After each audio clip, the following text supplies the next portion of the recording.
The Zarathi ambassador's challenge echoed through the Grand Galactic Assembly. Humanity has grown soft.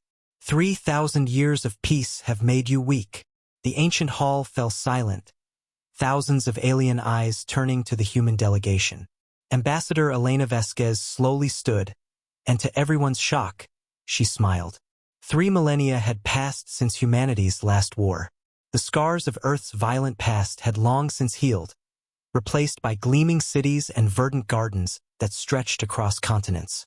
Humans had become the galaxy's gardeners, its teachers, its healers. They'd helped species evolve, mediated countless disputes, and turned barren worlds into paradises. The Zarathi were newcomers to the galactic stage, a warrior race that had burst from their home system with fire and fury, conquering 3 neighboring civilizations in as many decades. They saw humanity's peaceful nature as an opportunity. After all, what could a species that hadn't fought in 3,000 years possibly remember about war? Look at them, where Chief Krontor had told his council. They grow flowers instead of weapons. They teach their children poetry instead of combat. They've forgotten the taste of blood. But Elder Vasquez remembered her history. In the archives of Earth, carefully preserved were the records of humanity's dark age, the centuries of conflict that had nearly ended their species. The lessons learned were never forgotten, merely set aside like a sword hung above a hearth. "We accept your challenge," Vasquez said, her smile never wavering. "Though we must warn you, there's a reason we chose peace." The assembly erupted. No one had challenged anyone to formal combat in over 1,000 years. The Zarathi delegation radiated satisfaction, their chitinous bodies clicking with anticipation.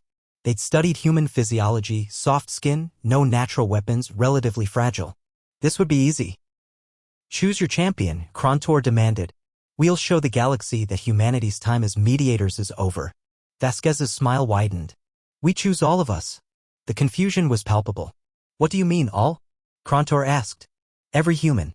All 16 billion of us. We learned long ago that our greatest strength isn't in individual warriors but in unity." She gestured to the other human delegates. "We are one people. Challenge one, challenge all." The first sign of trouble came when the Zarathi tried to establish the rules of combat. Every suggestion they made, humanity agreed to with enthusiasm. Weapons? Of course. Location? Your choice. Restrictions? None needed. "Why are they so confident?" muttered Krontor's second-in-command. "They haven't fought in 3 millennia." What the Zarathi didn't understand was that humanity had spent those 3,000 years perfecting something far more dangerous than warfare. They'd perfected themselves. Every human child learned meditation alongside mathematics, philosophy alongside physics. They turned the martial arts into moving meditation, combat into choreography. They hadn't forgotten how to fight, they transcended the need to.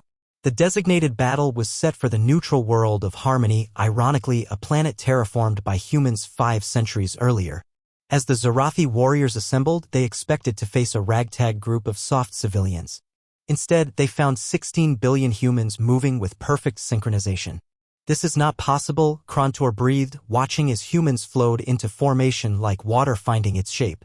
Farmers stood beside physicists, children beside elders, all moving with the same practiced grace. "We call it the Unity," explained General Chin, who hadn't held a military title in 2,000 years but wore it now like comfortable clothes. 3,000 years ago, we nearly destroyed ourselves.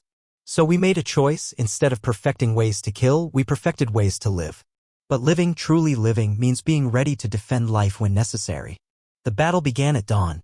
The Zarathi charged with the fury of a young warrior race, expecting to break human lines like waves against sand.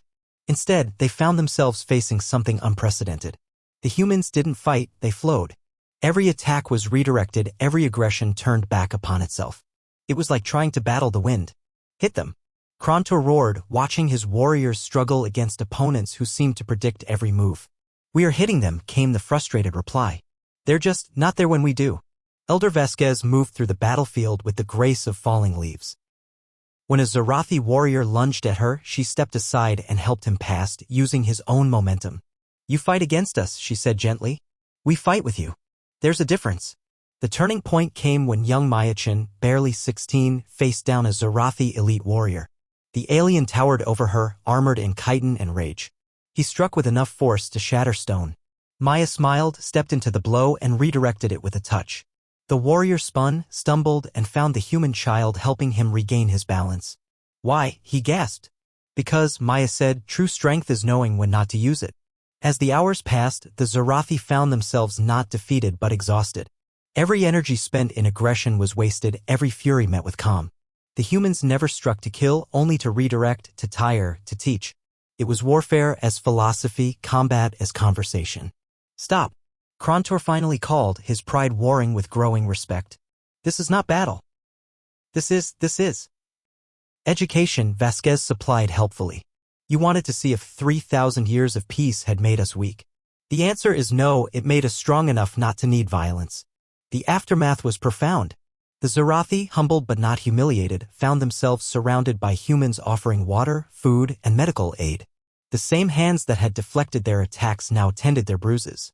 I don't understand, Krontor admitted to Vasquez as human medics checked his injuries. You could have destroyed us. Why didn't you? Because destroying you would have proved you right, that might makes right, that strength is only for domination. Vasquez helped him to his feet. We wanted to show you another way. Strength used to protect, not conquer. Power used to uplift, not oppress. The Galactic Assembly reconvened to witness something unprecedented, the Zarathi formally requesting to learn from humanity. The warriors who had come to conquer left as students. Let this be remembered, Vasquez addressed the assembly. Humanity chose peace not from weakness but from wisdom. We smile at challenges because we've already conquered the greatest enemy, ourselves. In the years that followed, the Zarathi became humanity's most dedicated students and eventually their staunchest allies. They learned that true warriors protect peace, not shatter it. The galaxy had witnessed something remarkable, a species so secure in its strength that it could afford to be gentle. And humanity? They went back to their gardens, their schools, their quiet lives. But now the galaxy knew the gardeners of peace were also its guardians. They had smiled at war and taught it to dance.